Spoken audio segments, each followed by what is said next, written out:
Medical ಶಾಪ್ಗಳಲ್ಲಿ ಸಿಗುವಂತಹ ದುಬಾರಿ ಔಷಧಿಗಳು ಸೇಫ್ ಅಲ್ವಾ ಎನ್ನುವ ಭೀತಿ ಕಾಡ್ತಾ ಇದೆ. ರೋಗಿಗಳ ಜೀವದ ಜೊತೆ ಚೆಲ್ಲಾಟ ಆಡ್ತಾ ಇದ್ದಂತಹ ಬಹುದೊಡ್ಡ ನಕಲಿ ಔಷಧ ಜಾಲವನ್ನ ಭೇದಿಸುವಲ್ಲಿ ಅಧಿಕಾರಿಗಳು ಯಶಸ್ವಿಯಾಗಿದ್ದಾರೆ. ಈ ಸಾವಿನ ವ್ಯಾಪಾರಿಗಳ ಕರಾಳ ಮುಖವಾಡ ಕಳಚಿಬಿದ್ದಿದೆ.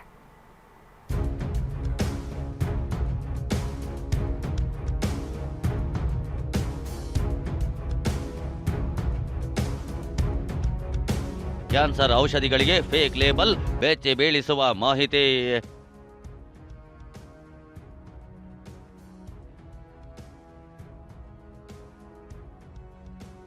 ಎಲ್ಲೆಲ್ಲಿ ಸಪ್ಲೈ ಆಗಿದೆಯೋ, ಯಾರೆಲ್ಲ ತೆಗೆದುಕೊಂಡಿದ್ದಾರೋ ಈ ಔಷಧಿ.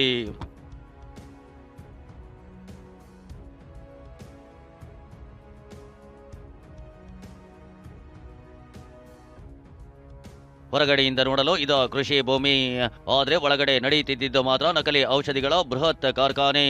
ತಾವರೆಕೆರೆ ಪೊಲೀಸರು ಹಾಗೂ ಆಹಾರ ಮತ್ತು ಔಷಧಿ ಆಡಳಿತ ಇಲಾಖೆಯ 30ಕ್ಕೂ ಹೆಚ್ಚು ಅಧಿಕಾರಿಗಳು ಜಂಟಿ ದಾಳಿ ನಡೆಸಿದಾಗ ಬಯಲಾಗಿದ್ದು ಬರೋಬ್ಬರಿ 6 ಕೋಟಿ ರೂಪಾಯಿಗೂ ಅಧಿಕ ಮೌಲ್ಯದ ನಕಲಿ ಔಷಧಿ ಜಾಲ.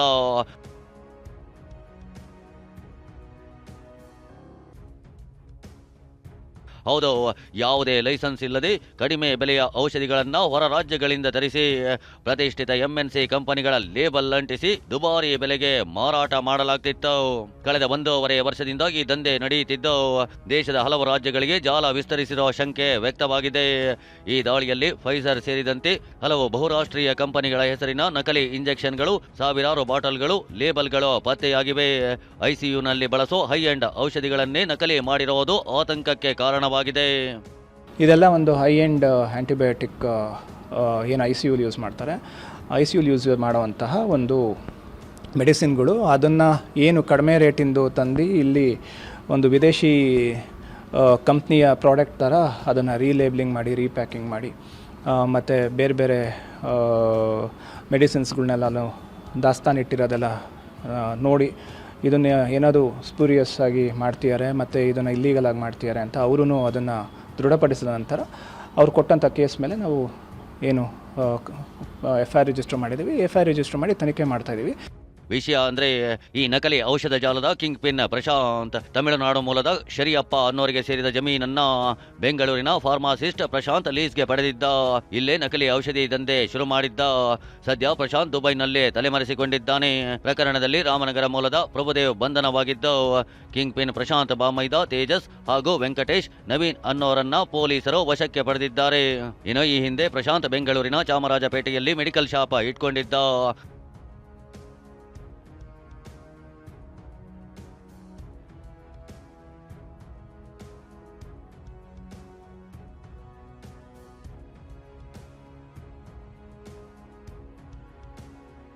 ರಾಷ್ಟ್ರ ಮಟ್ಟಕ್ಕೆ ವ್ಯಾಪಿಸಿರುವ ಜಾಲ, SIT ರಚನೆಗೆ ನಿರ್ಧಾರ. ಇನ್ನು ಈ ಜಾಲ ಬೆಳಕಿಗೆ ಬರ್ತಿದ್ದಂತೆ ಸುದ್ದಿಗೋಷ್ಠಿ ನಡೆಸಿದ ಆರೋಗ್ಯ ಸಚಿವ UT ಖಾದರ್ ಪೊಲೀಸರು ಹಾಗೂ ಆರೋಗ್ಯ ಇಲಾಖೆ ಅಧಿಕಾರಿಗಳ ಕಾರ್ಯವನ್ನ ಶ್ಲಾಘಿಸಿದ್ರು. ಅಷ್ಟೇ ಅಲ್ಲ, ಪ್ರಕರಣದ ಬಗ್ಗೆ SIT ರಚಿಸಿ ತನಿಖೆ ನಡೆಸಲಾಗುತ್ತೆ ಅಂತ ತಿಳಿಸಿದ್ರು. ಇದು ದೊಡ್ಡ ಮಟ್ಟದ ನಕಲಿ ಔಷಧ ಜಾಲ, ಸಣ್ಣ ಮಟ್ಟದಲ್ಲ. ಇಲ್ಲದ ಅಷ್ಟು ಧೈರ್ಯ ಅವರಿಗೆ ಬರಲಿಕ್ಕಿಲ್ಲ. ಬೇರೆ ರಾಜ್ಯದಿಂದ ಇಲ್ಲಿಗೆ ತಂದು ಇಲ್ಲಿಗೆ ಫಾರಿನ್ ಸ್ಟಿಕ್ಕರ್ ಲೇಬಲ್ ಅಂಟಿಸಬೇಕಾದ್ರೆ ಇವನೊಂದು ಧೈರ್ಯಕ್ಕೊಂದು ಪ್ರಶಸ್ತಿ ಕೊಡಬೇಕು ಇವನಿಗೆ, ಆಯ್ತು. ಅದು ಕೂಡ ಜನರ ಆರೋಗ್ಯ ಸಂಬಂಧಪಟ್ಟಾಗೆ ಚೆಲ್ಲಾಟ ಆಡೋದ್ರಲ್ಲಿ. ಆದಾಗ ಇದರ ಬಗ್ಗೆ ನಾವು ಪತ್ತೆ ಹಚ್ಚಬೇಕು, ಕಠಿಣವಾದ ಕ್ರಮ ತೆಗೊಳ್ಬೇಕು. ಅದನ್ನು ನಾವು ತೆಗೊಳ್ತೇವೆ.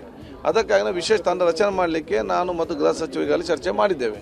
ಮತ್ತು ಯಾವೆಲ್ಲ ಆಸ್ಪತ್ರೆಗಳಲ್ಲಿ ಯಾವೆಲ್ಲ ಪ್ರೈಮರಿಗೆ ನಮ್ಮ ಫಾರ್ಮಸಿಗೆ ಇವರು ಸಪ್ಲೈ ಮಾಡಿದ್ದಾರೆ, ಅಲ್ಲಿಯ ಮಾಲೀಕರು ಯಾರು, ಇದರ ಮಧ್ಯೆ ಏಜೆಂಟ್ಗಳು ಯಾರು, ಮತ್ತು ಯಾವ ಯಾವ ICU ಅಲ್ಲಿ ಈ ಮದ್ದನ್ನು ಉಪಯೋಗ ಮಾಡಿದ್ದಾರೆ, ಸಂಪೂರ್ಣವಾದ ಡೀಟೇಲ್ ಆದ ಎನ್ಕ್ವೈರಿ ಆಗಬೇಕಾದ ಕಾರಣ ಇದಕ್ಕೆ ನಾನು ಬಹುಶಃ ಗೃಹ ಸಚಿವರ ಜೊತೆ ಚರ್ಚೆ ಮಾಡಿಕೊಂಡು ಸ್ಪೆಷಲ್ ಒಂದು ಇದಕ್ಕೆ ಇನ್ವೆಸ್ಟಿಂಗ್ ಟೀಮೇ ಇವತ್ತು ಮಾಡಬೇಕು.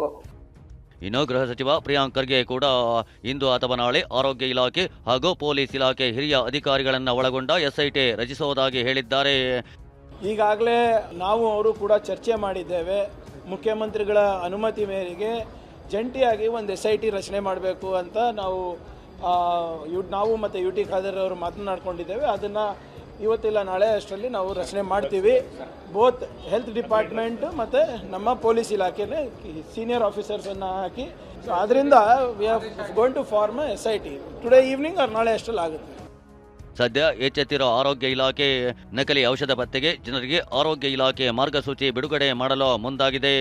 QR ಕೋಡ್ ಸ್ಕ್ಯಾನ್ ಮಾಡಿ ಅಸಲಿ ನಕಲಿ ಪತ್ತೆಗೆ ಸಲಹೆ ನೀಡಿದೆ. ಆದರೆ ಹಣದಾಸೆಗೆ ರೋಗಿಗಳ ಜೀವದ ಜೊತೆ ಚೆಲ್ಲಾಟವಾಡ್ತಾ ಇದ್ದ ನಕಲಿ ಮಾಫಿಯಾಗೆ ತಕ್ಕ ಶಿಕ್ಷೆ ಆಗಬೇಕಿದೆ.